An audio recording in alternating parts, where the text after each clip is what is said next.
A kind server covered an elderly man's coffee bill, unaware he was a billionaire seeking his future spouse.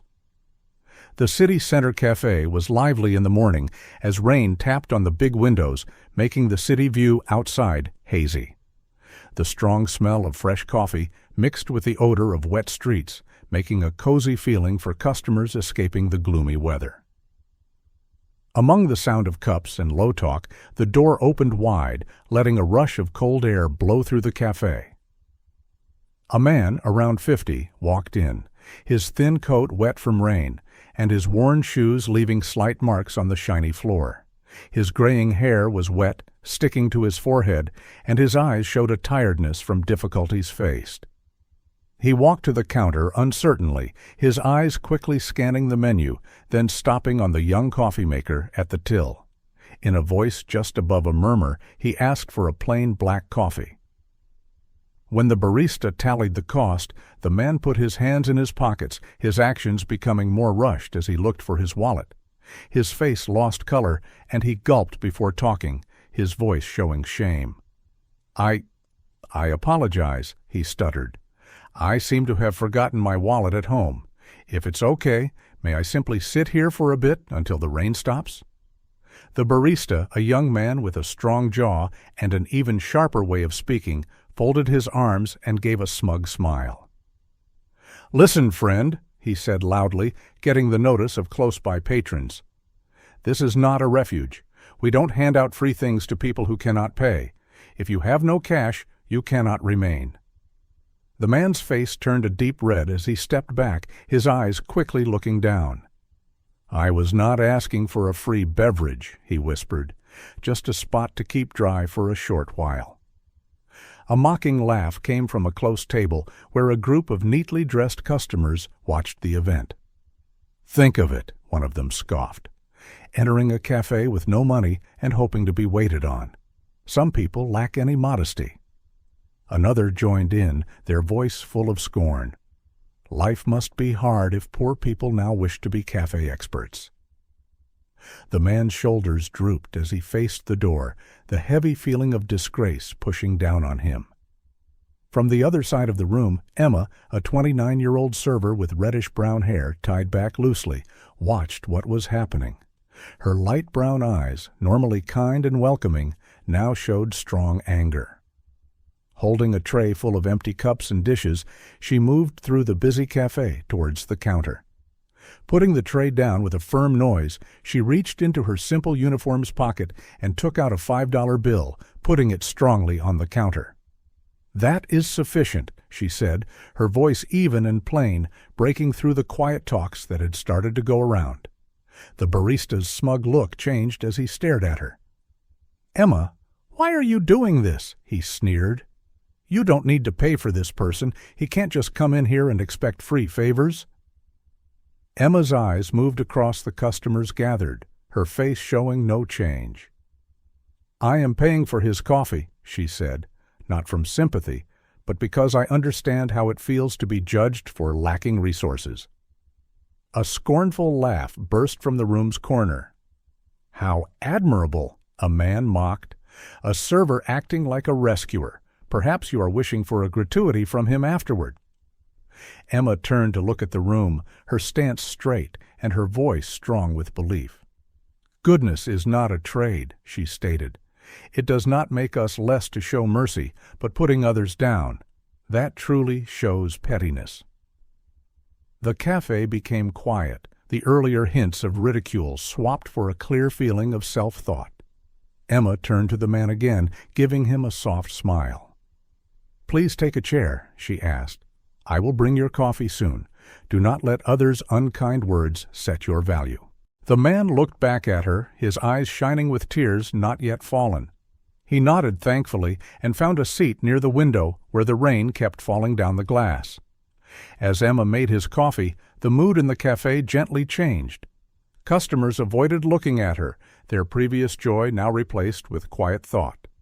At that point, Emma, despite her humble resources and others' disrespect, stood as a symbol of worth and understanding, and the man, once seen as worthless by people nearby, felt comfort in the plain act of being noticed and appreciated. The cafe moment still lingered in Emma's thoughts as she cleaned the final table of her workday.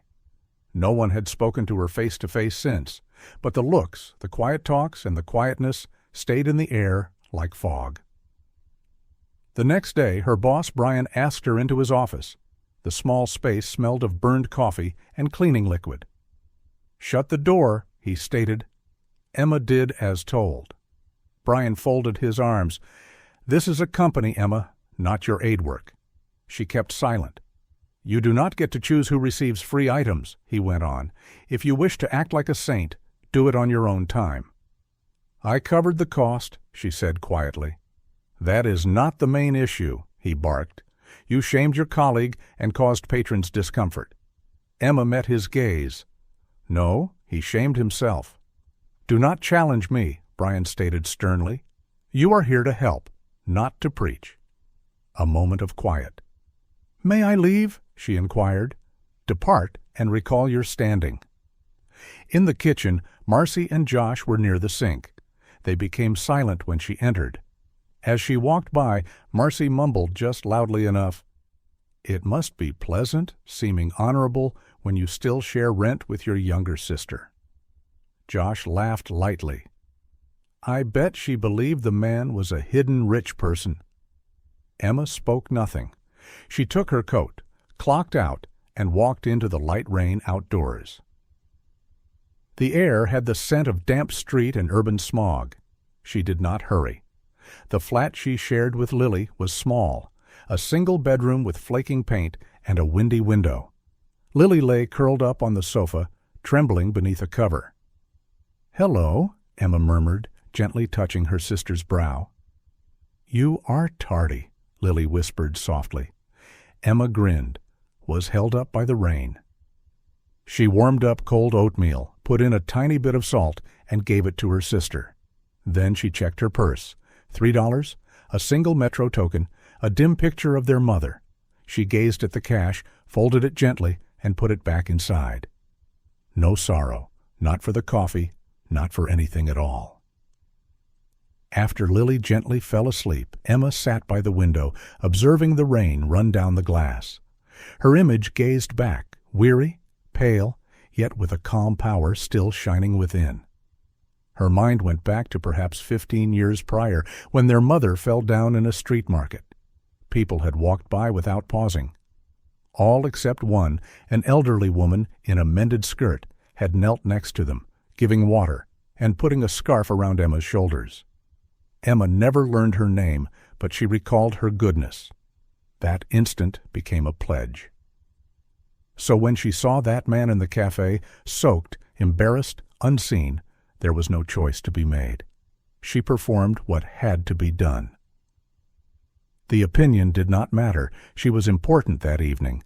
Before switching off the light, she murmured into the gloom just for herself, "I would rather be made fun of for acting correctly than applauded for remaining quiet." And in that small flat, with nothing extra except her own self-respect, Emma sensed something uncommon. Calmness. 4 days had passed since the event, 4 lengthy work periods filled with partly heard murmurs and looks that stayed a bit too long. Emma had grown used to being unnoticed, but now she was seen for something she did not request, and the gazes felt heavier than quietness ever had.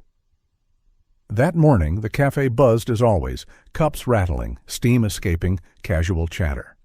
Emma went from table to table, cleaning off bits, piling up dishes, giving polite grins. Then the entrance bell rang. She did not look up at once, but something changed. The atmosphere quieted, and a question pulled at her. She quickly looked at the door. A tall man came in, wearing a dark gray suit and smooth scarf, his mixed gray hair tidily brushed. His shiny shoes gently tapped on the floor.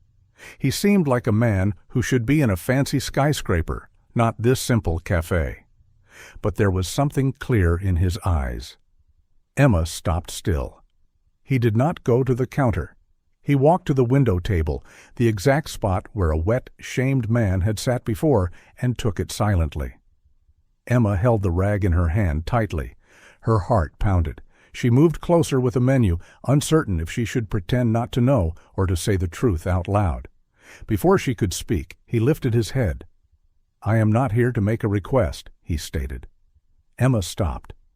"I have just one query." "Why did you assist me?" Emma closed her eyes, then opened them.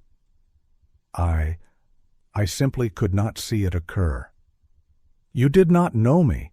You had nothing to acquire." She paused. "You did not seem like someone begging for a free gift. You looked like someone being caused to feel minor. And I am familiar with that emotion." She took a seat across from him, putting the menu away. "When I was 17, she said, my mother fell down in a market. No one assisted. They moved around her as if she were a trouble, except for one woman, an elderly lady with almost nothing herself. She remained, and I pledged I would be like her if I ever had the opportunity." He did not break in. He simply heard. "On that day," she said gently, "I recalled that pledge." Some moments of quiet went by. Then he asked, "Do you peruse?" Emma closed her eyes, then opened them. "B. Printed works?" He gave a nod. "I once did, not often recently. I enjoyed tales about common people performing courageous acts." He gave a slight smile. "Wise selection." They began discussing books, towns, melodies, Bach, Chopin. Why individuals become unkind when they sense helplessness. He spoke of writers Emma had never read, and she did not pretend to recognize them. She replied with interest, not fakery. Moments went by, then more. The cafe sound softened into a low buzz. At one moment, Emma giggled, truly giggled for the first occasion in days. "You are not what I anticipated," she stated. He lifted an eyebrow. "What did you foresee?" She gave a small shoulder lift. "Someone who simply wished to express thanks and vanish." He gazed down, then looked into her eyes once more. "I have possessed riches for a long duration," he stated, "but very few people have made me feel like a person again that day. You achieved that." Emma did not reply. She had no need to. At that instant, they were merely two individuals, not a server and a rich man, not an unknown person and a helper, simply two spirits at last noticed, and neither of them would neglect it. It was precisely 7 days after their second meeting when Emma got the packet. There was no return address, no sender's title, merely a thick off-white card within, featuring raised gold letters and the clear mark of the Annesley Hotel, a top-tier hotel in the city's core, more famed for welcoming leaders than servers from neighborhood cafes. Her name was written plainly at the top, Emma L. Bennett, visitor of Charles H. Everlyn. She looked at it for a long duration, the daytime light reflecting on the gold stamp like a mystery. It was challenging her to uncover. She nearly did not attend, but inquisitiveness mixed with an odd tightness in her chest guided her to the hotel entrance hall 3 days later, wearing her single good shirt, footwear loaned from her housemate, and her hair tied back with shaking hands. When she passed through the spinning doors, it felt like going into a different world. Shiny marble floors, light fixtures pouring out brightness, people who moved with calm privilege. She neared the reception desk, her voice hardly firm. "Emma Bennett, I believe I have an appointment." The attendant gave a nod without astonishment and showed her to a private room on the 21st story. "Mr. Everlyn will meet you soon," he stated. She went up in the elevator quietly, her heart pounding.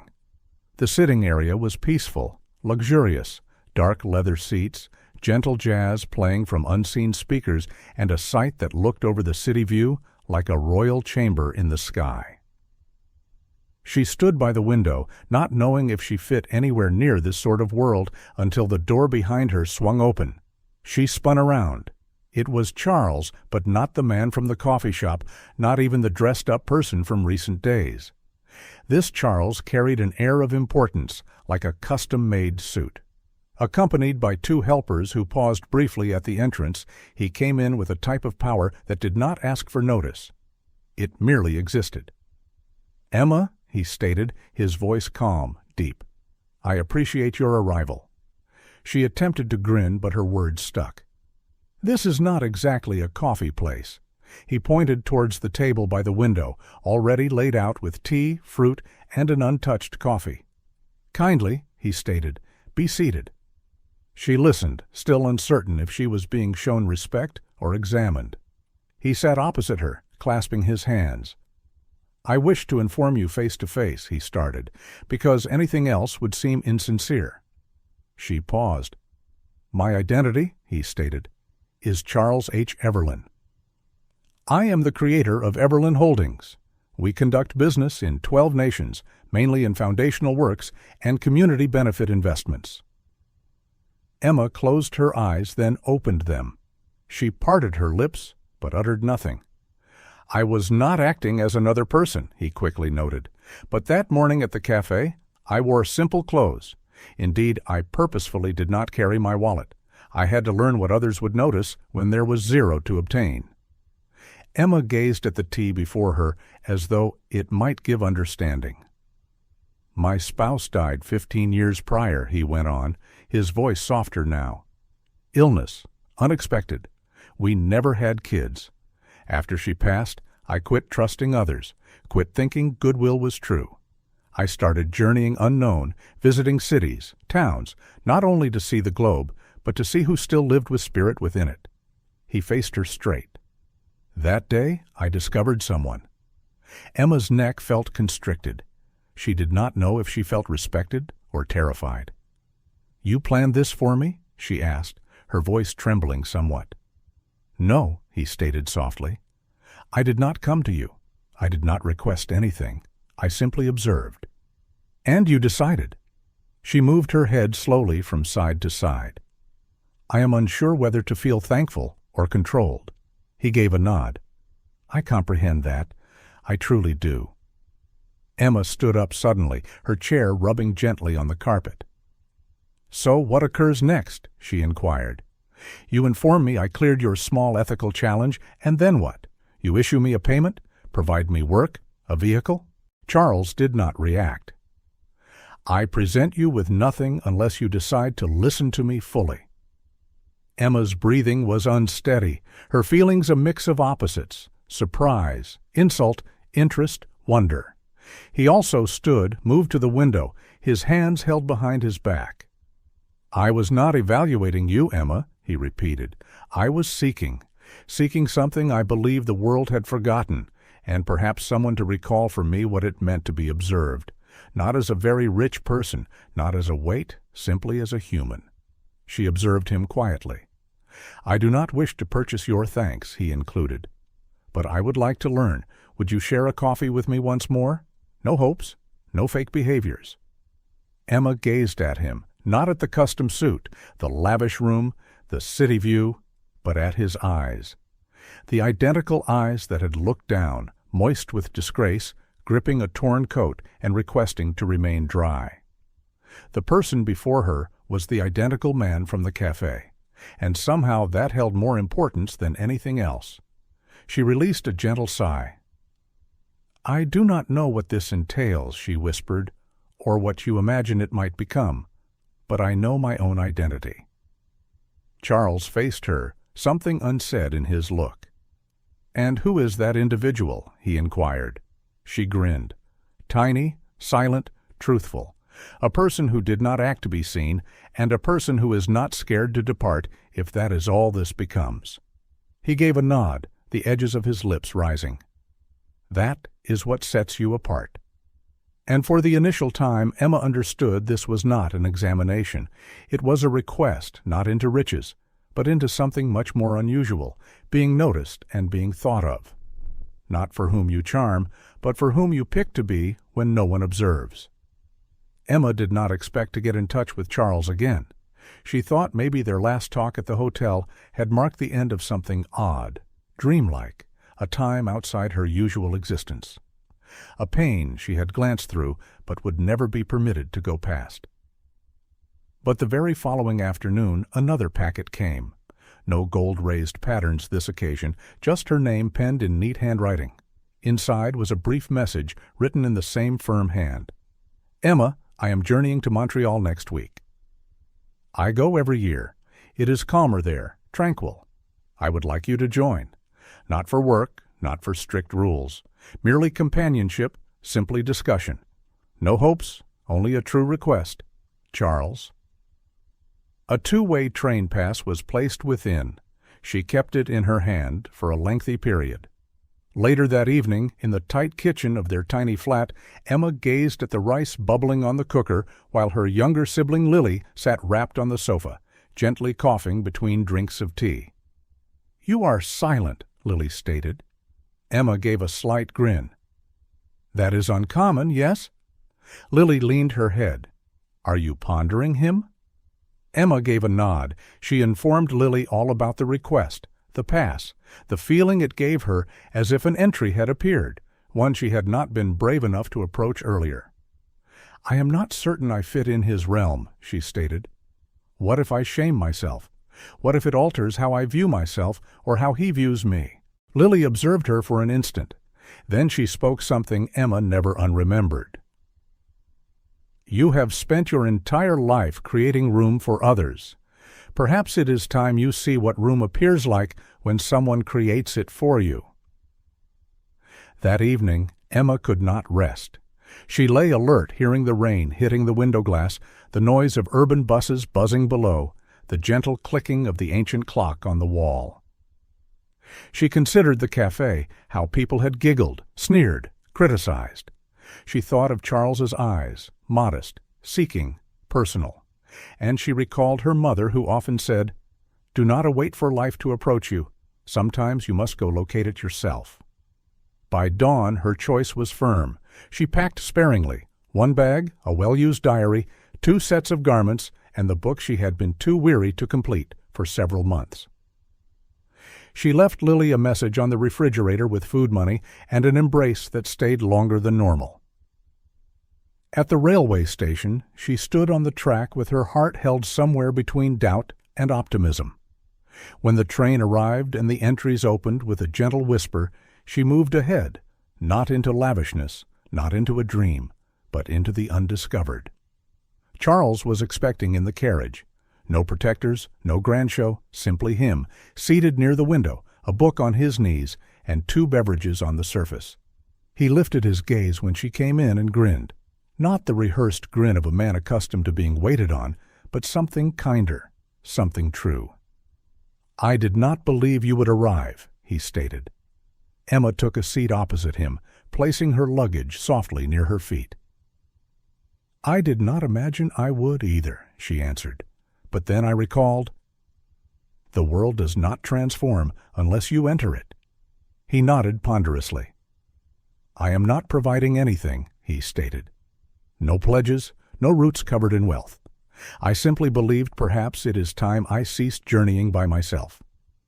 Emma peered outside the window as the town started to become unclear, the structures yielding to timber, the train's tempo resting in her chest like a pulse. She spun back to him. "Perhaps," she stated, "we both required someone to recall for us we are still permitted to select something distinct." And with that, the train bore them ahead. 2 improbable wanderers linked not by fate, but by selection. Emma did not know where the trip would go, but for the initial time in her existence, she was not fearful of the reply because she was not fleeing towards freedom or riches or a dream. She was moving into something truthful, and that she understood was plenty. The days that came next were unlike anything Emma had ever experienced. No luxury hotels, no grand boats, no bubbly wine breakfasts. Instead, she found herself rising in calm villages and dry towns, in simple inns and social hubs, driving in the back of Charles's aged vehicle, with the panes lowered and the breeze dancing in her hair. He did not reside like the magnate the world thought him to be. They went to homes for parentless children on the edges of small towns where kids ran into Charles's embrace, calling his name. Not because he offered them playthings, but because he recalled birth dates most liked books, shared secrets. They visited refuges for healing addicts, where Charles spoke little, yet heard profoundly.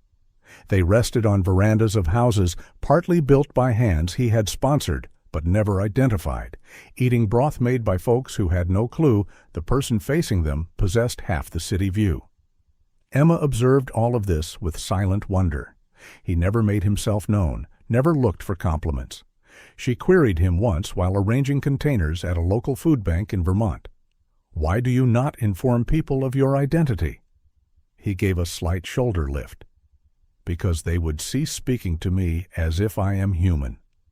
Everywhere they traveled, she noticed the identical matter, his eyes seeking, not for thanks, but for a bond. And more than once she saw her own image in a pane and understood she was grinning in a manner she had not for years. One evening, in a small house settled by the edge of a wood in Quebec, they rested on the veranda as the insects chirped and the air felt dense with the smell of evergreen. The sole illumination came from a lone lamp on the timber table between them. Charles had made chamomile beverage. Emma wrapped herself in a wool throw, observing the vapor ascend from her mug. They had not conversed for some time, but it was not quietness stemming from discomfort. It was the type of quietness that felt like shared breathing. At last Charles reclined in his seat, gazing out into the blackness. "I have had individuals provide me with all things," he stated. "Companionship, ease, even affection." He stopped, then faced her, his voice softer. "But I do not require someone to cherish me. I need someone who comprehends why I cherish the actions I take. Someone who does not need to be amazed, simply there." Emma did not reply immediately. She allowed the words to rest between them, weighty and fragile. Then she gazed at him, her eyes showing both the lamp's glow and something profound. "I do not know if I am that individual," she stated truthfully. "I do not know if I grasp all the causes why you exist as you do." She drew a breath. "But I am aware of this. I have never felt more like my own self than I do when I am alongside you." Charles did not grin. He did not appear victorious. He simply seemed calm, as though he had just heard the reply he was unaware he had been expecting. They did not touch hands. They did not move closer for anything further. Because what they shared was not about closeness. It was about acknowledgement. About two individuals distant in age, formed by quite distinct existences, finding a gentle harmony in the gap between their experiences. Later that evening, Emma rested by the small house window, penning in her diary. Her thoughts emerged in partial phrases and sole words. Calm, discovered, noticed. She shut the book, placed it beneath her cushion, and murmured into the quietness. "I did not seek affection, but perhaps I happened upon something bolder." Outside, the stars twinkled above them, like silent observers to a tale still developing. One not of imagination or destiny, but of two spirits who had once thought they were solitary until they ceased to be. 90 days. 90 days of calm mornings and unfastened talks, of hearing more than talking, of viewing the world not from luxury apartment windows, but from street-level entrances and busy social venues. Emma had transformed, yet not in the manner most individuals might foresee. She was not richer. She did not wear different clothes. Her footwear was still frayed at the sides, her diary still full of scrawled ideas and folded edges, but her essence had moved. She walked taller, spoke more deliberately, felt no urge to clarify her value to anyone any longer. Charles observed it as well. They had just come back from a trip to a women's refuge in Detroit when he requested to talk with her alone. They sat on the top-floor patio of a changed church they were supporting, the city view shining behind them. He gave her a plain folder, no bow, no ritual. Inside were the official papers to create a charity in her title, the Emma Bennett Chance Fund. She lifted her gaze gently. "I wish to leave something after me," he stated, "but not under my identity. I have done plenty of that. I want the next young woman, the one serving food, looking after her sibling, believing no one notices her. I want her to learn someone truly did." Emma spoke nothing, not at this moment. Charles went on. "You do not need to manage it. You do not even have to participate, but it will be present because you acted. Because one individual decided to notice someone, not for what they owned, but for who they truly were. Emma laid the folder on the surface softly, her digits resting on the border of the flap. "I do not know what to express," she murmured.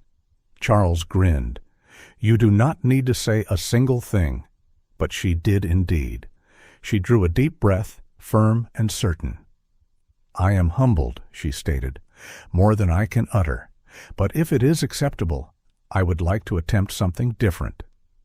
He gave a nod, supportive. "I wish to create something independently," she stated. "It does not need to carry my title or yours. I desire to begin from scratch, not because I do not appreciate what you are presenting, but because someone once trusted in me enough to allow me to trust in myself." Her voice did not shake. "And I want to extend that same trust to others, not via currency, but via attendance, via hearing, via existing there when no one else appears." Charles was quiet for an instant. Then he grinned, not with astonishment, but with the calm, glowing satisfaction of someone who had known always this day would arrive. "You already possess it," he stated. Emma gazed at him, at the man who had once sat shaking in a cafe, mocked and ignored, only to turn into her reflection, her guide, her companion. There was no term for what they represented. Not sweethearts, not associates, not entirely relatives, but something more lasting.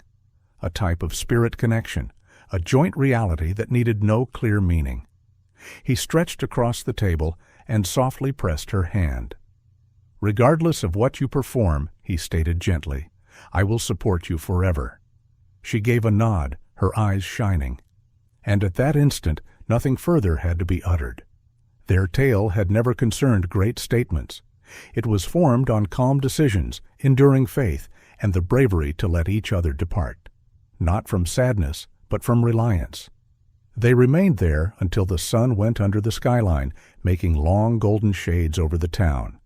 They had come to observe not merely as a spot, but as a pledge that goodwill, once given without terms, would always return, and that sometimes the most genuine form of affection is allowing someone to walk their unique path, understanding they bear a part of you with each stride. The rainfall had come back, gentle, constant, as the last letters for the initial mug were put onto the coffee shop glass. Emma stood opposite the road with a parasol in hand, observing as her idea turned true. This was not just a coffee place. It was that coffee place, the one where everything started, where a man once stood drenched, shamed for leaving his purse behind, where she, a server with little to provide, had offered a $5 note and unwittingly changed her life. Now the spot was hers, but more crucially, it was for all people. She had remade it from nothing, painted the surfaces, redid the floorings, swapped the lamps, with the aid of unpaid helpers, minor givers, and soft support from someone who never sought acknowledgement. Carved beneath the glass symbol was the guiding phrase, "No one should need to earn goodness." Inside, the coffee shop shone with activity, gentle illumination, mellow jazz, racks of printed works, and the quiet buzz of discussions. A blackboard by the counter did not show costs. It stated, "Your initial drink is on us. Your second, if able, is on another individual." The keyboard in the corner awaited the evening group of 3. Tables held not numerals, but written words. Expectation. Belief. Start. Emma stood close to the window, observing the stream of people. A fatigued nurse, a transport operator, a mother, and 2 children. A spot for peace, for honor. Then the entrance opened. A man walked inside. Older, bent, drenched from the rainfall. His hands shook as he grasped the entrance. He seemed unsure, nearly regretful. A young coffee maker moved ahead. "Sir, this location is for patrons alone. If you possess no—" Emma went across the room before he could complete, placing a soft hand on the coffee maker's shoulder. "It is fine," she stated, then faced the man. "Would you prefer a chair by the window?" He gave a grateful nod. She grinned. "And what would you desire today?" "Simply something hot," he whispered, "to rest for a moment. It has been a lengthy morning. Emma's tone grew gentler. "Then let us extend it with a little calm." She looked quickly at the coffee maker. "Here, the initial drink is always free. No inquiries, no disgrace." He gave a nod, eyes vast. Knowledge gained. As she moved to the rear, something pulled her. She turned to the pane, and there he stood. Charles, positioned across the road beneath a dark parasol, his jacket collar raised, his expression peaceful, eyes kind. He did not wave, did not enter, simply observed. She met his look, and in that quiet instant, something crossed between them. Thanks, goodbye, and something more. A pledge. He gave one nod, then turned and disappeared into the rainfall. Later, during the gentle launch, Emma stood next to the keyboard with a speaker in hand and a hot mug in the other. She gazed around the coffee shop, every chair taken, the air dense with ease. "Ages past," she started, "I covered a person's coffee cost. I did not know his identity. I simply witnessed someone being made insignificant, and I could not turn my gaze." She stopped. "That beverage expensed me $5, but what it gave me was a fresh way to perceive the world." Some nodded, others wiped their eyes. "I believed I was aiding a man who was unsure," she stated. "But it seems he helped me discover the form of myself I was unaware I was permitted to be." She put the mug down. "This coffee shop is not about selling drinks. It is about being there, about appearing when no one else does." Her tone became gentler. "A man once informed me, goodness does not need to be recalled. It merely needs to proceed." She grinned. "So that is what we are performing here, one beverage at a moment." And nearly as a second thought, she included, "Some affections do not need passion. Some lives transform with nothing beyond a kind act and the bravery to truly intend it." The space clapped. A sax started to perform, and somewhere in the back, an initial drink was prepared for someone who was unaware they required it until they did. And so it commenced anew.